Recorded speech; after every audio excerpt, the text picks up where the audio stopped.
What is holding you back from experiencing a respectful, pleasurable birth? Take a minute to consider your answer. I hope you're saying nothing. I'm ready. I'm positively preparing for birth.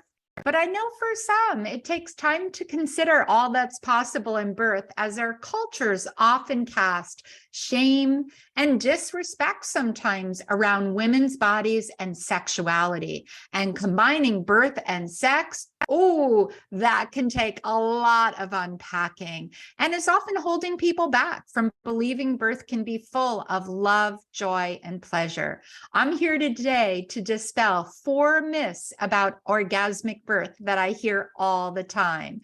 Hi, I'm Debra Pascali-Bonaro, founder and director of Orgasmic Birth and host of the Orgasmic Birth podcast. So, what is myth 1? One thing I'm constantly hearing is birth is only painful. Oh my goodness. That is such a myth that's all that there is. First of all, let's just think about birth for a minute and really understand that, let's say your labor takes 8 hours, 12 hours, 24 hours. A lot of people think about like that's just one gigantic Charlie horse, that the uterus is just one big kind of contraction. Not at all. It's a series of kind of energy surges, I like to say. They're your personal power surges, reframing contractions into something more positive, and understanding that they come and they go. They come and they go. We often think of them like waves, right? They come and they have a break, and then they come again. And so in early labor, right, those surges can be 5 to 8 or 10 minutes apart and only lasting 30 seconds. So in the earliest stage, you can often rest if it's in the middle of the night. If it's daytime, you can walk and talk through them. And really, for 30 seconds, even 45 seconds, they don't take so much focus usually. You have more of a break than a surge. As you get into active labor, they tend to come every 3 to 5 minutes apart, lasting a good minute. So again, every minute you have some hard work. You have the work of releasing and opening your body to birth. But you have 3 to 5 minutes that you feel like you feel right now, right? So you can eat and drink and dance. Resting as much as possible in between them is really important. And then that transition, that hardest part of labor, that getting from 8 to fully dilated, where the sensations now are coming sometimes every 1 to 2 minutes and they're lasting a minute and a half each. That's where it's a lot of work. But I work with lots of people that pain is not their descriptor. It might be hard, it might be challenging, it might be intense.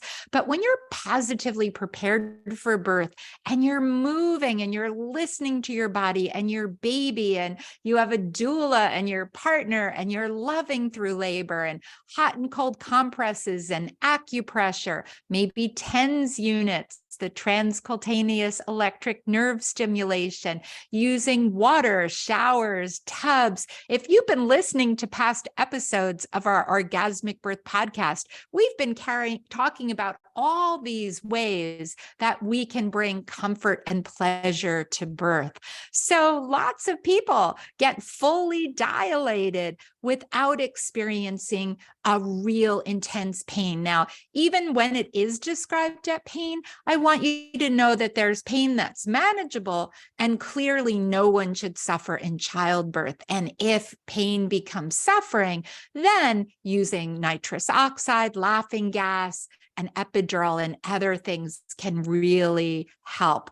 But I want you to know that a lot of our current practices cause pain when there are strangers coming in and out and you don't feel private and safe, when you're being told that the only thing you have for comfort is a bed. And we know that laying back in a bed, and we've talked about this, actually makes longer, harder labors, and that increases your pain. So having balls and peanut balls and cubs, and I talked about these, even demoed them. If you jump over to my YouTube, there's just so many ways we can find comfort. So when you're getting the message that pain is the only thing in childbirth, I want you to write down at least 10 things that you can bring with you or that are present in your birthing space for comfort and pleasure. And remember, self-pleasuring, as we've been learning about the role of the clitoris in labor and birth, can be another great way, because when you're feeling pleasure, you are not feeling pain. So literally, taking some things into your own hands can enhance the experience. So know that even second stage, when people are easing or gently birthing their baby into the world, for many people, this is satisfying, or this is where intense pleasure comes. And we know from all that we're learning about the clitoris's role in labor, that again, having freedom of movement, listening to your body, moving where you need to move. And particularly, most people choose positions that are slightly leaning forward. And this is going to put more pressure of the baby's head into that clitoral complex, into the vagina, and that's designed to produce even more oxytocin in your brain, which is going to give you pain relief and feel good, and loop back down to the oxytocin receptors in your uterus, creating more force, but more ease to birth your baby. So that stand and deliver, don't take it lying down, that's also going to create more comfort. So this message, birth is only painful, really examine. And when you hear stories, find out, were people in environments that they were encouraged to listen to their body and their baby, to move and really put music on and aromatherapy and have water and have the full range of comfort measures available, because that's what we need to move pain to power with pleasure. Myth number 2 is that people that have past trauma cannot find pleasure in childbirth. And I really want to say that's a myth, but it is one that has to be carefully prepared for. I'm listening to a book by Oprah Winfrey and Dr. Perry right now, and they're doing such a great job of talking about what happened to you, not what's wrong with you, but that 50% or more of people have past trauma. And pregnancy is such a time that as you're ready to grow and growing this new life within you, to think about what those traumas are. Do you have intergenerational trauma? Is there trauma in your family? Have you experienced trauma? There's such a ripe time, and we've had several discussions on past podcasts and many more to come on healing trauma and what an important role that is in preparing for birth, so that we don't pass along those traumas. Because birth is the time that I have worked with many survivors of sexual abuse, domestic violence, emotional abuse, other past traumas. When you are prepared, and that includes having a good team. You want to have a midwife or a doctor that really understand your history, that are taking the time to listen, to respect and honor you, and that are really aware of what would be triggering for you and the kind of words and care and support that you desire. Because when the people are there that can truly respect, honor, and love you through labor, when they understand your preferences and desires, and you've done some healing work, birth for many people is a total reclaiming. If you've watched our documentary, Orgasmic Birth, Helen is a survivor of sexual abuse, and she tells a beautiful story of reclaiming her body in that time of birth, of really feeling honored, of really being able to step in. She says, this wise woman just entered my body and knew how to birth my baby.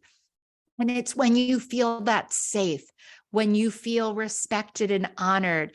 Birth is a healing opportunity. And I think as a society, this has been a tragedy that we've lost. Instead of realizing the power of birth for healing, and even if you're not a survivor, the power of birth to just stand in your power, right? To find strengths inside of yourself that you never knew you had, to have this inner wisdom that just flows through you in birth awaken. It's a time to help every woman, every person that's giving birth in their family, to celebrate this incredible rite of passage of bringing life into the world with their strength and joy. And instead, we know for many people that are survivors, our disrespectful care, strangers coming in, using words that aren't sensitive to your own situation, re-traumatize people. So instead of having an orgasmic birth,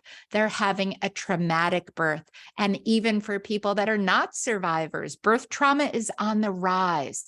So truly, this myth has to be busted, but it has to be busted for providers and for everyone. And it's why if you're pregnant and you're listening today, or you know someone that's pregnant, or you're a doula or a midwife or a nurse, we all must come together and help every woman that's preparing for birth to do it in her way, to be heard, to be seen, and to create safe environments so birth can be the fullest for every person.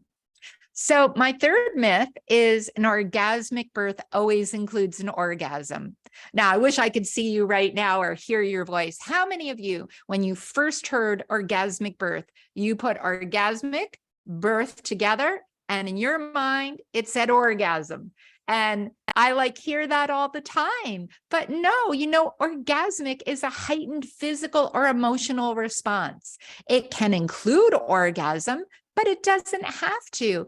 And you've heard me go back even to episode 1 when I talk all about my journey and orgasmic birth.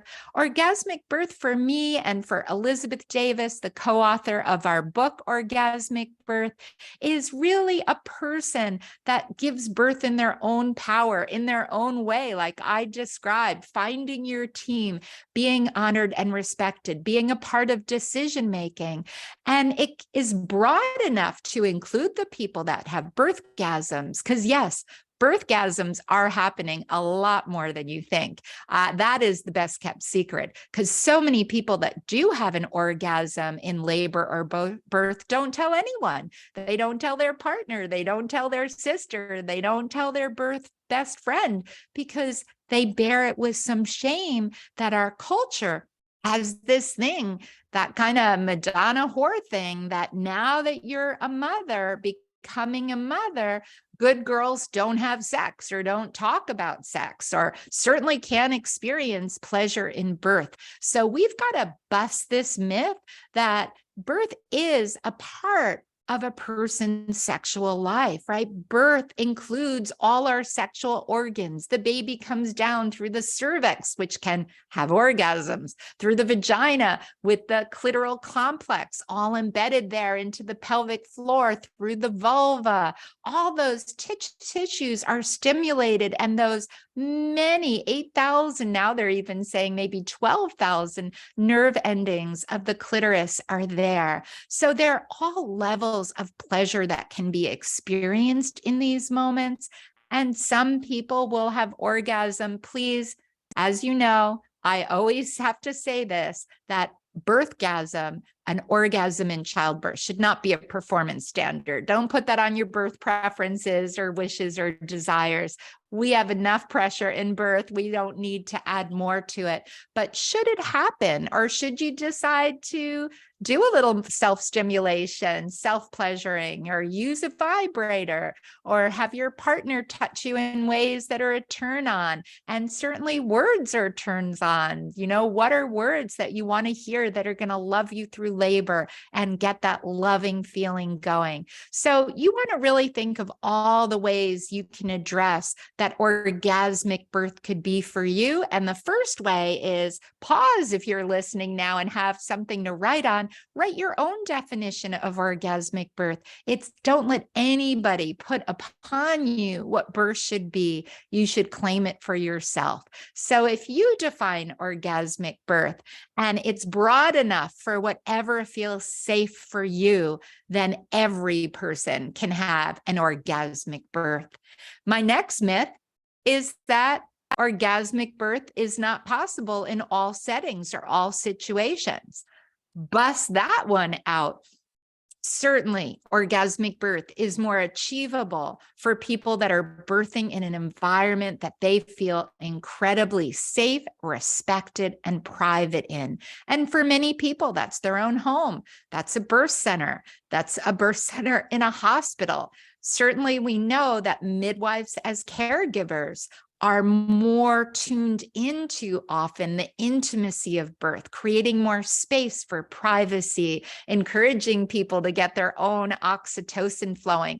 But I've met many great doctors, their MD stands for midwife in disguise, that are also really coming on board with making sure that the intimacy of birth, that birth is physical, emotional, soul stirring, sacred, sensual, is all included and respected and honored. So definitely check with your providers, have deep conversations about your desire for orgasmic birth. Talk about the things you might be doing. If you want moments for intimacy, for self-pleasure, for a vibrator. If you don't feel safe talking to your caregiver about that in pregnancy, then whoa, that's a warning sign. That's going to be then really hard for you in labor. What is holding you back? And if your provider doesn't want to have that discussion, that's another big red flag that maybe you're choosing the wrong place. And you know, people say all the time, for my first baby, I'm going to do this. Next time I'll shift. But each birth deserves for you to have the fullness of the experience, to feel safe, to feel honored, to come away with great joy. Don't wait till next time. Really find the right place with the right team and put everything into place, because you can have an orgasmic birth anywhere. Now, some people say, okay, I hear you. I hear you saying, what about if birth asks more and we need more interventions? We need an epidural, or maybe for our baby's safety, we need a cesarean birth. Yes, you're not going to experience the same type of pleasure, but remember, they're still here. We often say, when these lips are smiling, a great midwife, Yeshi Badan Kita, she's a famous Indonesian midwife that joins us a lot at Eat, Pray, Doula when we teach our retreats in Bali. She said, when these lips are smiling, the other lips, right? The vaginal lips there, the vulva are smiling too. And so even if we don't have sensation there, or we're birthing with a belly birth, we can still be loving. Partners can still be whispering things. We can have the music that brings us into sacred space, sensual space, whatever that is. And I've been with many people where their birth took a different path for their baby's safety, but we were able to still think of all the ways that we could bring oxytocin and love and experience the joy, the intimacy, and the incredible power of birth. So no, you really do need to take time to look at birth in each situation and say, should that happen? What are ways we can love ourselves through labor? Love yourself, love your baby. And for partners listening, you should be making a list too. What are your oxytocin enhancers? Places you can touch and kiss, and words to say, music to play. There are so many beautiful ways that I hear partners create like their secret little love through labor kit and songs and things, and surprise people in labor in any situation. So know that orgasmic birth is possible for every person everywhere. So I hope those myth busters helped you a little bit to reframe what you're thinking about orgasmic birth. But in all of them, it takes preparation. So I hope that you're listening to our podcast and we're filling you with new thoughts, things to explore, go deeper for yourself. And if you'd like more, join our Pleasurable Birth Essentials. I'm happy to guide you in our online childbirth class, taking you deeper in how to move from pain to power with pleasure. I also offer private coaching and doula workshops. I'm training doulas all over the world, and we're talking about all the ways that we can bring comfort and pleasure and hold space for every person to be seen, heard, and respected. So thank you for joining me today. for another episode of the Orgasmic Birth Podcast. And wherever you are, I wish you at least one pleasure today. And I always say when you're preparing for birth, make sure you do 3 to 5 pleasures a day. Start getting that pleasure flowing. Look forward to talking with you next time.